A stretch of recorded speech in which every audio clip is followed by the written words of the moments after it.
So forgive me if I sound like a potato right now, but I'm using my previous mic. I lost the cord to it. So I'm kind of forced to use this one. So just again forgive me. But in this video, I'm kind of gonna be explaining my opinion on Bloodborne versus like Dark Souls, and I'm pretty sure this video has been made many times before, but you haven't seen my specific video on my specific opinions, and that's just something that I'm trying to express in this video. So, I'm gonna just start off with Bloodborne. As you can see in the clip I'm watching, well, I'm playing against Margot's Wet Nurse, and I have to say that this fight was an annoying fight because of not even just the combos, but the part where you're in fog and you're kind of just surrounded by the vision of nothing. You can't see much. Now, for my first playthrough of Bloodborne, I missed out on like a couple of bosses that I kind of wish I went back and fought, but I'm gonna have another playthrough of that game, and I'm gonna do those bosses, and I'll probably be letting out more Bloodborne gameplay now that I've beaten it, because the reason why I wasn't releasing any Bloodborne gameplay was because of the fact of how I was very uncomfortable with the game. So I wanted to get comfortable with it first, so I'm not a complete potato with it. But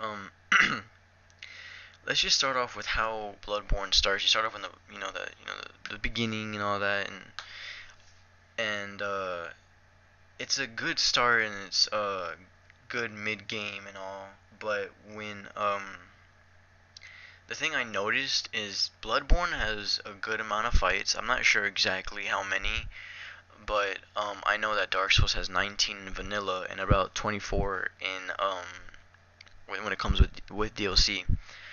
I haven't played any of the DLC of Bloodborne, so keep that in mind. But I have played DLC of Dark Souls. But anyways, um, in Bloodborne, you feel a lot more vulnerable. You feel like a little cat in a world surrounded by huge dogs that are just ready to eat you.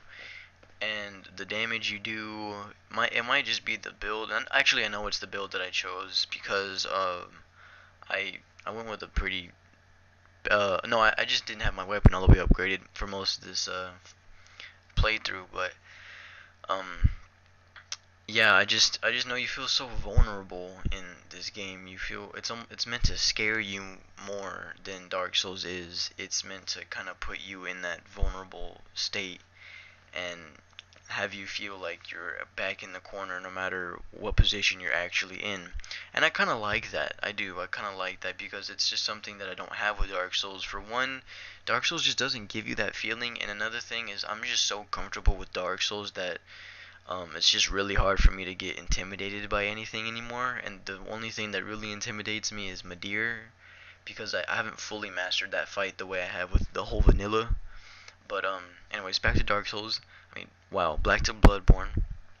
Um, I found myself like forgetting many bosses in this game. This game failed to me when it comes to memorable bosses, and I'm not saying that like maybe it's I'm not saying that it's like the huge thing, but like in a game that's based on its difficulty and it's like its main thing is its bosses, you kind of want some memorable bosses, and in this game it kind of, in my opinion, it failed to give memorable bosses.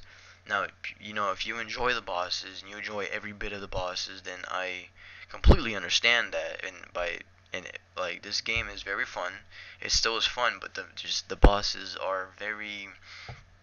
I don't know what it is honestly about the bosses, but they're not as memorable as Pontiff, the Dancer, Champion Gunder, Nameless, Soul of Cinder, Dark Eater Madeir, Slave Knight, Sister Frida.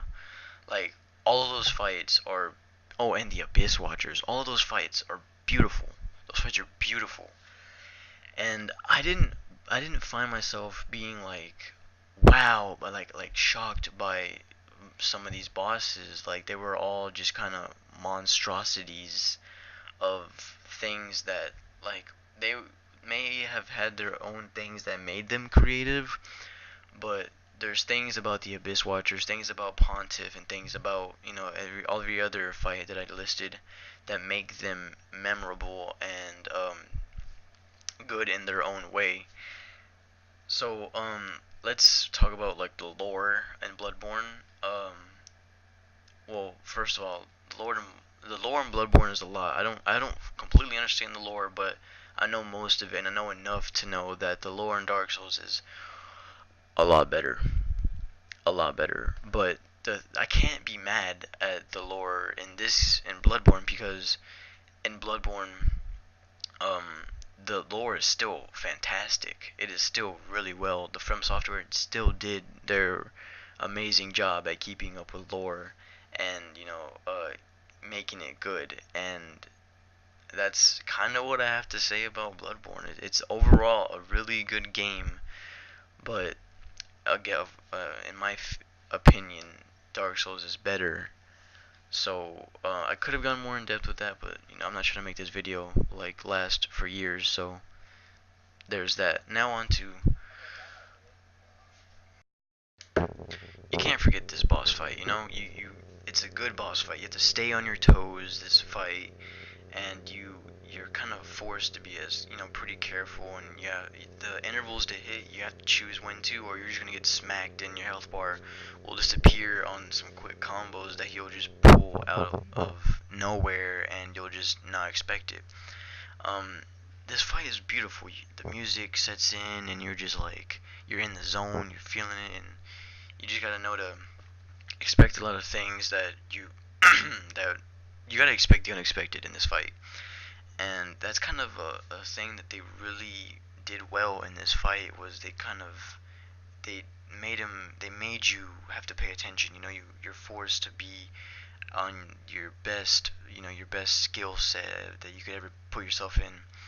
And this fight was just phenomenal. It was a really good fight, honestly. I had a lot of fun with this fight, and it's a really good way to conclude a game as good as Bloodborne. Now, with every bad thing I've said about Bloodborne, the game is still beautiful. Is amazing. It's just there's, again, like I said, there's just those couple things that I've already laid down. I'm not trying to repeat myself. But overall, I have to say that this fight was a fight that I will enjoy doing again, because again, like I said, I will be doing another playthrough of it, and I'll be releasing more gameplay of it. So that's kind of what I have for Bloodborne. Beautiful game. It's just I'm a Souls guy. I'm more of a Souls person than I am for Bloodborne. And now I'm gonna explain why I love Dark Souls. Oh, Dark Souls. Dark Souls is a love of mine that I will never forget in my life. No matter, even if I do stop playing it, I will never forget this game, because it's beautiful. It's phenomenal. It's perfect almost. Like, there's just, the only thing I have that's an issue is the fact that invaders are annoying. They're just annoying. That's all I have. I can say that's wrong about this game. The approach you can take in these boss fights are just so there's a variety of approaches you can take. There's the buffs you can take, the fast rolls. Maybe you want a mid roll. Maybe you want to challenge yourself in fat roll, or not going with any Estus at all. You just never know what you might want to do. And in terms of this last boss, it's beautiful. There's so many combos. There's all these the moves you have to remember and keep in mind when he's going. You have the spear, the staff, the sword itself, and it's just a beautiful fight. And that sword as well. He's just so versatile. He's so agile, and it's amazing to see um a good game just end off in a fight like this. It's beautiful, and you just can't. This game is just so like well put together. The passion, the thought that they made, they put into this game, and they put 2 health bars on this already beefy guy, and just combo-y all over the place. And my favorite thing is, even though I haven't played well, I played Dark Souls 2, but I haven't played and beaten the older Dark Souls. You know it's Gwendolyn in second phase, and it's just a beautiful fight, I have to say. And like, wow. memorable boss fights in this game. There's so many. You have, I think I already went through this list, but you know the Abyss Watchers. What a beautiful fight that is! How you're in a 1v3 and how you're kind of forced to make sure you keep an eye on all three, or you're gonna get comboed by at least one of them. And it's just that's a good fight on its own. And then you have Pontiff, Sullivan, you have Yorm, Aldridge, the Dancer, Champion Gunder, Osiris, Dragon Slayer armor, Sister Frida. All of these wonderful, wonderful fights that are just you just can't forget. And you can't forget about Dark Eater Madir. And in Dark Souls 3, they kind of didn't go on that many dragon fights because I believe in their older Dark Souls they had a lot of dragon fights, and they kind of wanted to keep that part out when it comes to the last game. And so you have Ancient Wyvern where you just plunge attack and he's dead, and then you have you can fight King of the Storm, and that's a fun fight, but no beefy health bar, and it's just a nameless it's a nameless fight pretty much. But then you get to Dark Eater Madir, and he's just ruthless. His combos are ridiculous. His damage is stupid, and it's just he's all over the place. It's a well put together fight. This fight is just like genius. I just have to like that's the least I can say about this fight is it's genius. I can compliment this fight on and on, but that would just be here for too long. The way that this game was put together was just so well. The dodging, you have to be so perfect at the dodging, and then you have to remember the combos or you're gonna get slapped, or and then all the approaches you can put into a fight, all the builds you can make, all the different things you can do with it, and then so many callbacks to the older games that just make the older players feel the sense of nostalgia that I haven't gotten to feel because I haven't played the older Dark Souls. But understanding the lore, it makes me feel good when I'm in that room where I get Smo's hammer, and I'm just like, wow, this is where you fought Smo and Ornstein, or Ornstein and Smo, and it's just a beautiful, beautiful, way put together game. The lore behind it is amazing. There's no flaws except the invaders, because invaders don't like to go for fights, and it makes me mad, so they just waste my time. And that's all I have an issue with, because I've beat this game over 20 times now, and I'm still playing through it. I'm gonna continue playing through it, and I'm just gonna master every fight. It's just how I feel about the game. Every boss fight is really good. There's a couple like Deacons that are boring, and High Lord Walnir that's just tedious, and what other boss fight? Oh, and Curse Rotted is just annoying as well. It's just But other than that, like this game is there's so much thought put into it, and I just can't say and express how good this game is to me. And I remember when I first played this game, I always played it with friends, but I decided to do it solo, and I never got I've never challenged myself as much as I did when soloing Nameless. Nameless is such a good fight, and you can't forget that fight. No one can forget Nameless or Madir. This game was just so well put together. The way that the lore has its way into the game, how the knights are in front of the dancer's room because they're guarding Lothric, or how the knights are in front of the and Orlando because they're trying to guard Aldridge and the Deacons. Like the enemies weren't just put in random positions just to put them in random positions. There's lore behind most of the enemies. There is random hollows, but and when it comes to the tougher enemies, or maybe the more enemies that aren't just hollows, there's lore behind most of them, not just them themselves, the positions they're in, and how they got to those positions.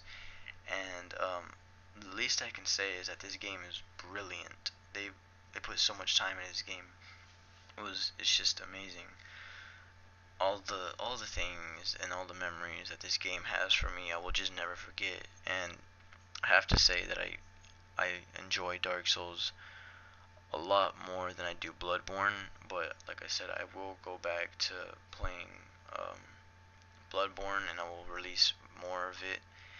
And I think I've already uploaded like 3 playthroughs of Dark Souls, and if I've only, I know I've done at least 2, but um, yeah, I just, that's all I have to say on this.